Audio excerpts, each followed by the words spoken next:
People pay good money to see this movie. When they go out to a theater, they want cold sodas, hot popcorn, and no monsters in the projection booth. Everyone pretend podcasting isn't boring. Turn it off. Turn it off.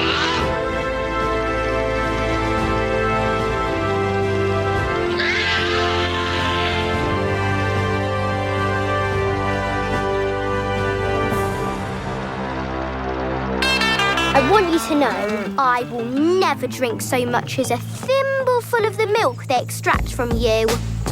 Fist bump? Is that the way you think she should be remembered? Is not good enough to eat? Meet Joel Hansen. Good morning! This is her plant-based coffee shop. You're a coffee place and you don't serve regular milk? No. Did I mention that Joel is extremely broke? You have to make a payment now, or you're done. Do you think I can get an advance? Like 100 against my paycheck. Why don't you compete again? Work for Rudy. I'll make you one. It was steamed cow's milk.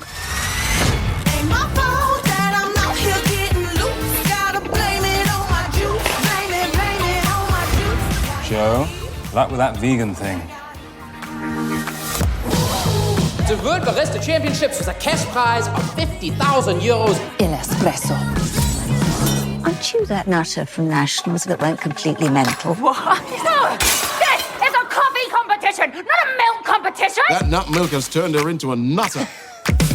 This year we need a drink that wins it all. For our signature drink, the civet cat eats the coffee cherries, poops out the beans, and creates a distinctively savoury flavour.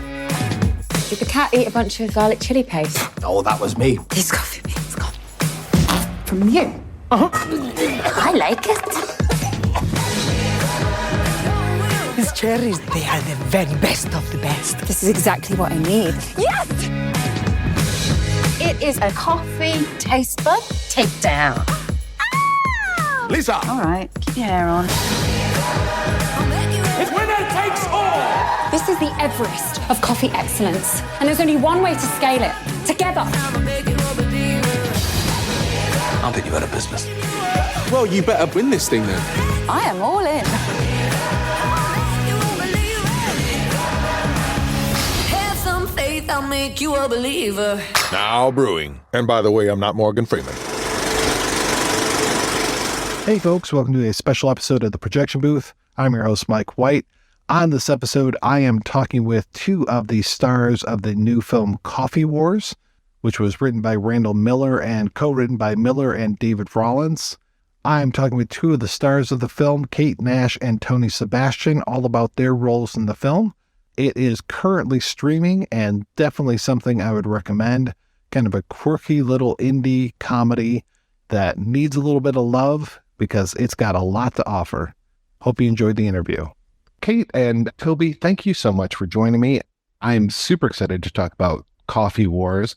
But first, I would love to know, can you tell me, I guess starting with you, Toby, can you tell me a little bit more about your background and how you got into acting? If memory serves, you come from a very talented family. I got into acting. I wanted to go to drama school. I loved theatre and plays as a kid, as a teenager. And I started doing them really at the same time as doing music. I didn't want to study music theory or music at a university as such. So plan was to go to drama school, and then I got a music opportunity whilst I was at school.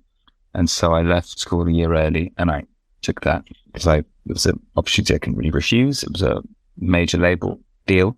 And that kind of turned into 3 or 4 years of recording between London, Nashville and LA. I was really fortunate to have met a producer and writer who I met him in LA on a writing trip, and he was from Nashville. So he invited me to come over. The label at the time liked what we were doing, and we kind of embarked on making a record. During that kind of 2 or 3 year period, I was really, really desperate to get back into acting of some sort.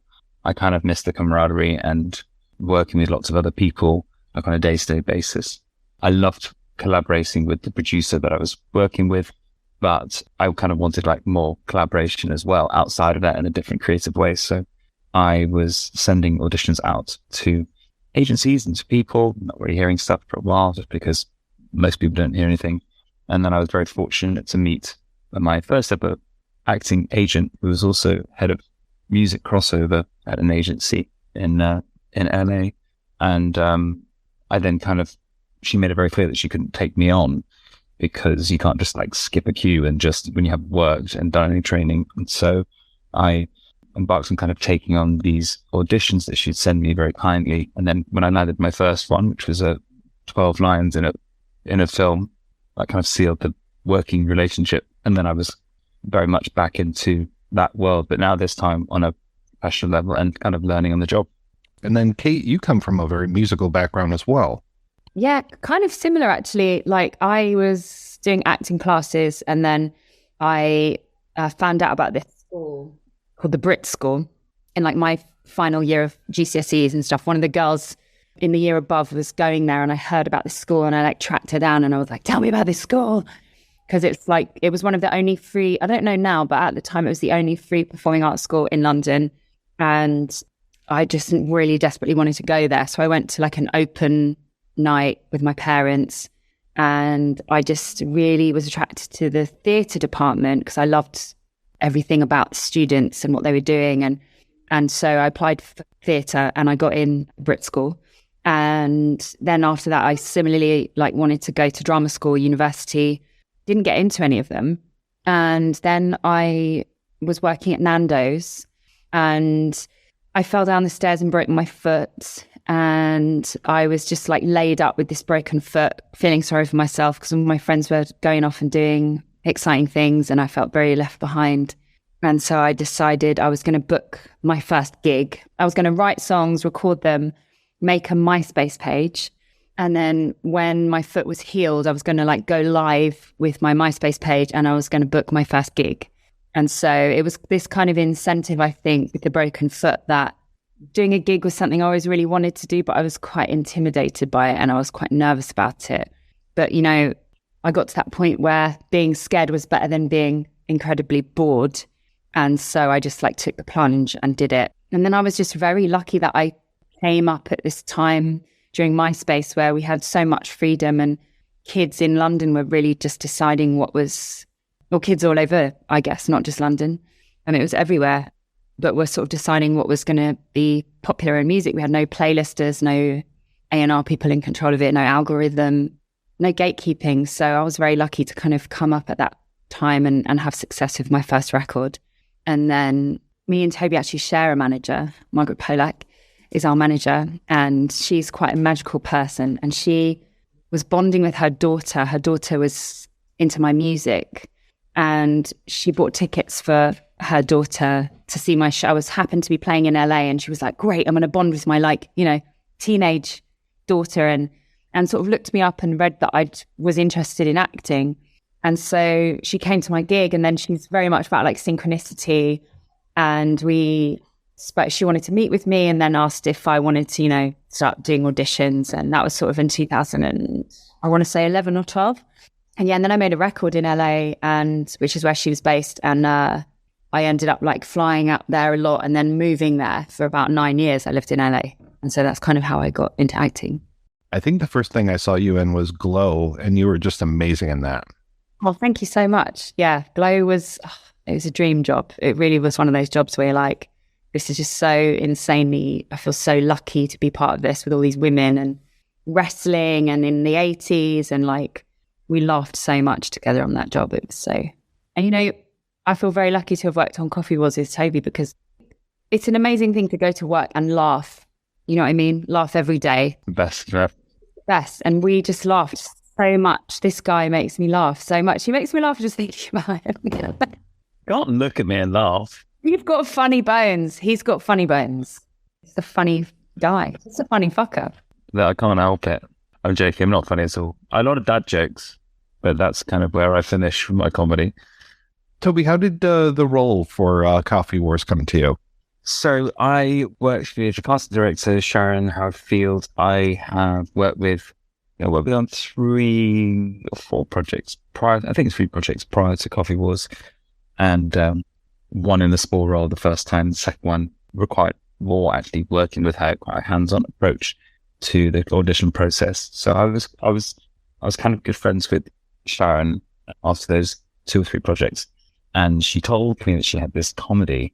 I think I'd remembered it differently the conversation I'd had with her on the phone. She was like, this is how I remember the conversation. And clearly she didn't say this, but she had said, I've got this rom-com, and it's like, it's a really sweet rom-com. It's kind of, and she obviously wasn't, like, I've obviously remembered it completely wrong. It's a really sweet rom-com, and I want you to go for this, like, this kind of basic guy.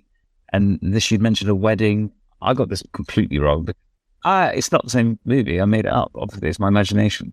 And I got the role too. And I was like, how do you do this? Like, just how do you play this guy normal? He's not normal at all. And then actually, before I knew I got the job, I went to a Comic-Con for Game of Thrones, and I was really, really hoping that I was going to get this movie, Coffee Wars. And Kate knows as well as anyone that feeling of auditioning for something, and well, basically all the time when you like something and then you're like, you dream about it.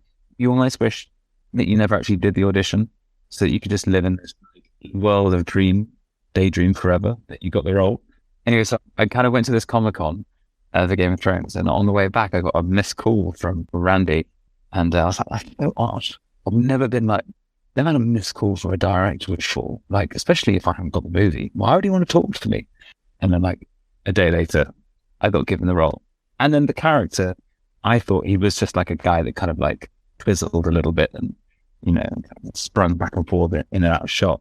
But he just got more ludicrous, kind of mental, really.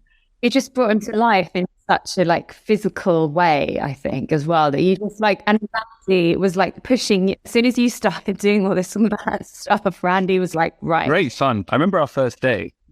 Me too. I really remember it. Yeah, I really remember it. And like sitting in the street on its benches. So we were going to have a face-off. Yeah. From day one. Yeah, that rivalry is brilliant. So that's basically it. I really want us to play Nemesises again because it's really fun. So do I. I know. We'll have to think of something. I got sent the script, and yeah, from casting director sent through the script to my manager, and I auditioned for it, and then I read it and I was like, I really can see myself doing this, which doesn't often happen, I think. And I was like, I think I've really got a chance. Because so many times I get an audition and I'm like, I'm not going to get this. I guess I'll convince myself that I could. And I'm so resistant to it because you just so feel like, oh, I'm not going to get this. Like, why bother? And then you have to convince yourself to be like, okay, there's a chance, you know, there's like there's a 1 in a million or something chance I could get this. So let me work on it, and then let me convince myself. And then by the time you do it, you're like, I really want this. I really, really want this. I really think I could get it. Maybe this is meant to be. Maybe I really could be, you know, and then you obviously don't get it. But with this, I read it and I thought, I really think I could get this. So I was like, I really want to try, like, because I feel like this is me. It's really easy. Like I can read this so easily. Like I feel like I could do this. I've got confidence in the audition for some rare reason. And so then I think my audition was in person. The first one, I think, because Randy's in LA and I was in LA. So I went to Randy's house and did the audition in person. Yeah, so I went to the director's house and did the audition in person, and his dog was there, who's a little bit testy. And his dog loved me. And I was like, yes, the dog has approved me. Like, this is a good sign. And yeah, it's always so nice when you actually get to do the audition in person with someone attached to the film creatively, because there's just so much better chemistry, and like you know what they actually want because they're there to tell you, so they can kind of go, oh yeah, do it more like this, or try it like this, or how push that a little further, and you know that you're actually within the right direction of what the film is aiming for. So that's really nice. And then I think I had a second audition, and then I found out that I got the role like after the second one, after the callback, yeah, which was very exciting. Did you guys have to do any research for your roles, learn how to make coffee, learn more about environmentalism, how to dye your hair green, any of these things? We did get coffee lessons. We got some in London. I think, did you get the same from La Marzocco? I don't think I got invited, did it, Kate? Probably not. Probably didn't. Sorry, what trip? We went to La Marzocco in London. You got a coach? Yeah, we went on a coach. It was actually every other cast member was there. I assumed you were in the back somewhere, but maybe you were. Was it packed lunch, all inclusive kind of. Yeah, it was Marks and Spencer's vouchers, and we got all free. We got to pick exactly what we wanted from Marks and Spencer's. So anyway, myself and the rest of the cast and the entire crew went. What? Everyone went? Travelled to Italy. Yeah, we got on a first-class flight to Italy and then stayed in a hotel. What? My family went as well? Right near the Vatican, actually. Yeah. Actually, we went into the Vatican and I slept in the Vatican. I was invited to sleep in the Vatican. Yeah, anyway, so we went to Italy, went to the Vatican, the entire cast and crew, apart from Toby. We were given coffee, like espresso lessons and how to make coffee and how to kind of tamp and make an espresso drink. And I was amazed because I didn't realize how much goes into the recipe of an espresso. Like the weight, the detail in it is essentially why you go into a coffee shop and you're like, this is an amazing cup of coffee, and go into another one and you're like, yeah, that's okay. And it's because like it's a real art and there's a real like recipe and there's a knack to like making a great coffee. It's a skill, as I was educated. And then we did have, which Toby did get to experience, we had some of the Serbian champions, didn't we? Champions, like teaching us on set, which was great. How was your artwork, Toby? How did that come out? Was it a Western screech owl or? It was an elephant's tusk trunk or a Western screech owl. Toby, you mentioned the camaraderie that you missed with acting, and it feels like a movie like this, Kate already mentioned the whole idea of laughing every single day on set. I mean, how is that working with such an amazing group of people? Well, it was a miserable experience. It's very tough working with Kate. I tried to get a laugh up, and just, I'm joking. It was amazing. It was the best. It was very funny. And I think when I was at school, I loved all acting, but I loved comedy the most, just because it never really felt so detached and so far away from reality. Zero boundaries in comedy, especially if you're given kind of reins by whoever's creatively in control to like run with things and ad lib and improvise a bit. And that's exactly what this is. And this is probably the first time I've worked on a project that was this silly and this funny.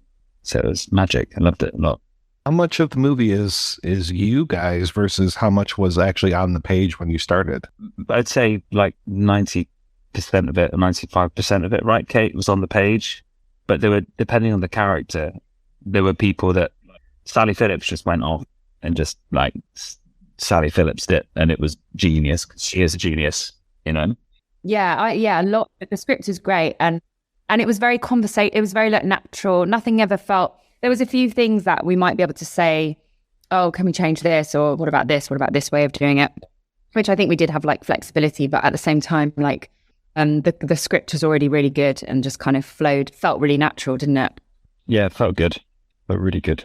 Yeah, Sally Phillips is amazing. I loved her when she was on Taskmaster. Same thing with Hugh Dennis. Those guys are great. I mean, everyone is so good. Like, it's such a good cast. Like, it was lucky to get such great people in the movie. Everyone also had their own kind of type of comedy that they brought to it.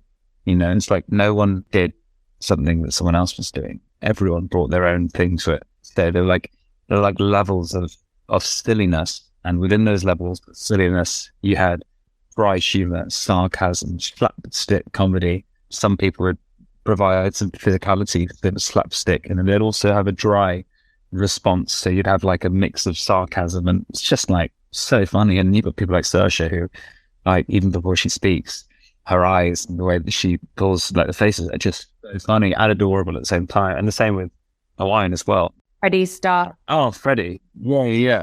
Freddie was brilliant. Pushing out his chest, and yeah, it's very funny. Dancing with his pecs. It'd be great to be able to do that, wouldn't it? It would be great. We should learn. Do you think you have to go to spec dancing school to learn that? You definitely have to train for a couple of years to get that kind of level of pec. I don't think it's the right time for me to start now. I'm not sure if it's like you need it. Do you know what I mean? You've got other things to give. You've got other skill sets. I think that ship sailed, doesn't it, Kate? You do pecs where they are. I think the coffee helps. I think that brings level of intensity, at least thinking about these people all being highly caffeinated, because you're all up there at like 9, 10, 11 and just like really bringing it every single scene that you're in.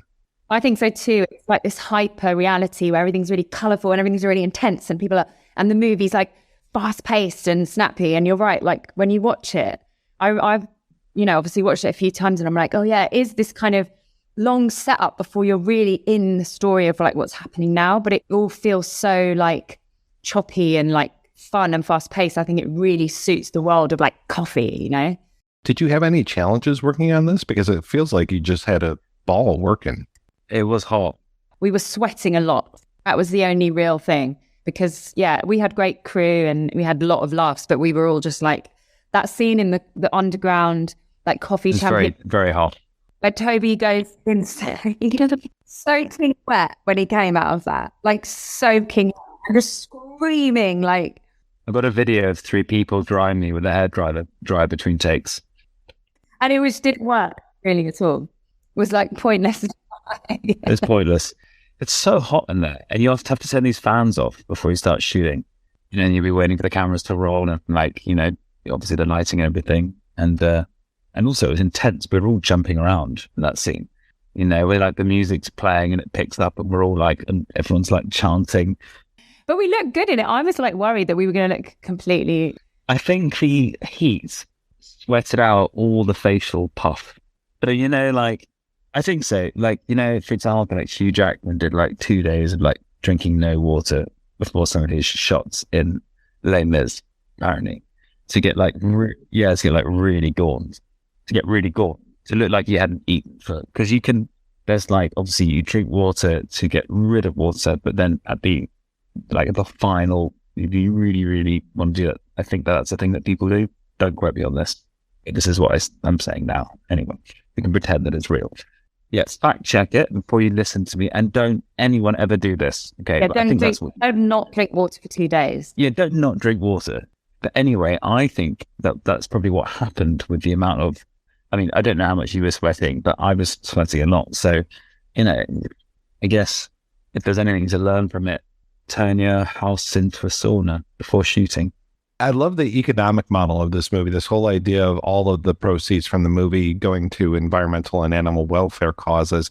You didn't get paid at all for this, correct? Yeah, you just donated your whole salary, right? No, we did get paid, but any profits from the film are going towards charity. And the founder of the film is he's like an animal activist, and he's very passionate about animal rights, and veganism is like his big he invests in all these different vegan outlets and wanted to reach people through comedy. And I'm vegan as well. And I actually turned vegan because of a movie, because of Okja. So I think that like movies can really have an impact, because I'm like an example of that. And so it's like a fun way to like spread a good message and not, I don't know, like there's a lot going on in the world. So it's nice to be able to laugh instead of being like, shouted at, and to make my character sort of the butt of the joke a lot of the time, and like a bit of a mess, and like you're not exactly going, she's doing the right thing all the time, and you're like questioning some of her methods, which I think is really good. But you still like her, and you still like want the Coffee Pit crew to like succeed. So it's a good way to do it, I think, and it's making it feel very human, and like it's not about people being perfect. Also, it doesn't take itself too seriously, which is how.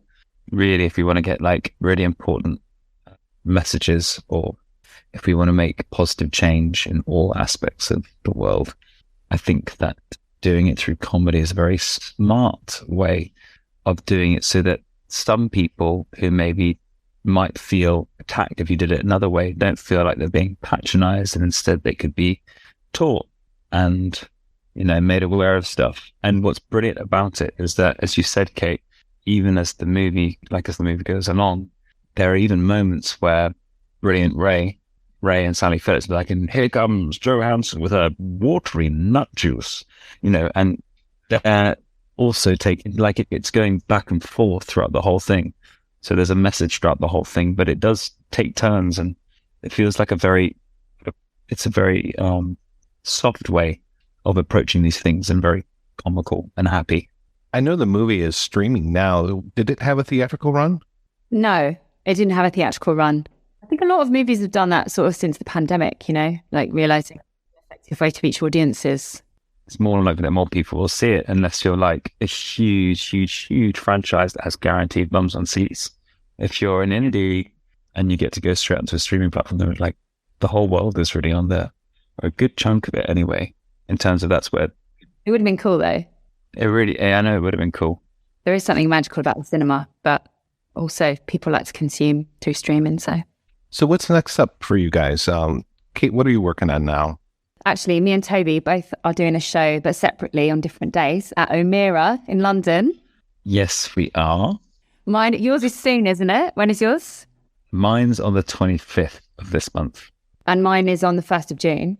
I'm doing a Girl Talk anniversary show, which is like my third album. It's 10 years since it came out. And then I'm going to go into like a run of some festival dates this summer.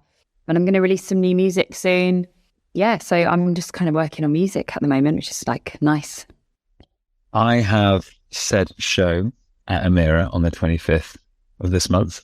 But I also have my first UK tour, doing a small tour across England. So we've got the 19th of April, the 22nd of April. So 19th is Bristol, 22nd is Manchester, 25th is London, O'Meara, and the 28th is Oxford, hometown gig. After then, similar stuff to Kate, really. Most likely a couple of festivals. I'll have a single out in the summer. Oh, and in June, I'm doing a film in London. I'm shooting a film in London. That should be fun. And then, I don't know, maybe getting ready to write some duo acting with Kate. Nemesis. It's called Nemesis. Nemesis. Nemesis. Nemesis. It's going to be a massive franchise. Nemesis. Yeah. Nemesis. Well, I hope you have a cooler summer in the UK than you've had in the past. When was it, Kate? Was it last year? It was. I wasn't actually here for it, but it was. It was like off record, wasn't it? It was horrible, apparently. Yeah, so I was here. I basically went on holiday once or twice between like June and July. When it got to August, I was in London for most of the month with my girlfriend. We kind of only moved to London September 2021. So we'd only been here for less than a year. I mean, like, we're going to have our first summer, like, in London summer. Like, that's what everyone's talking about. It's going to be amazing. There's going to be friends everywhere, barbecues, dancing, have some drinks. It's going to be so happy. So, like, 5th of August or something, like a Saturday. And I was like, so where's all our friends at? And they all decided to go on holiday in August. So it was like so hot. It was absolutely boiling. I feel like it was just bad luck on our part. But I think that the heat last August was pretty insane because it's like no relief. You know, you've got the seaside, you've got a beach. There's your relief, you know. They're kind of like just sitting in the middle of the city. It's like, well, hopefully this year goes better. But thank you both so much for your time. I really appreciate this. Thank you so much for having us. It's been really nice chatting.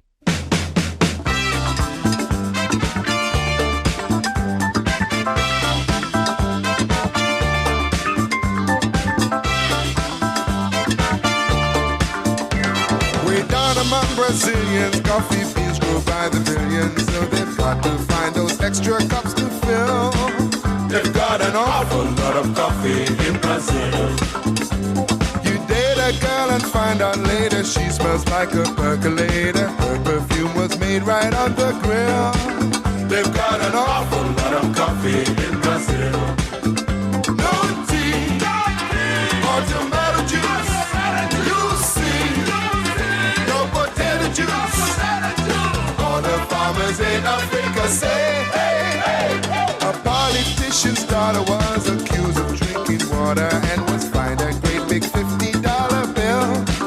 They've got an awful lot of coffee in Brazil. A whole lot of coffee in Brazil.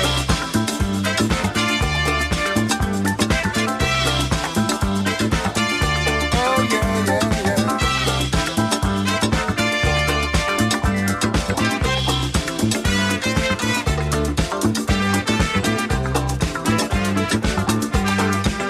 They've got an awful lot of coffee in Brazil. No tea, or tomato juice. You see, no potato juice. All say, hey, hey. And when their ham and eggs need savor, coffee ketchup gives them flavor. Coffee pickles weigh out seldom.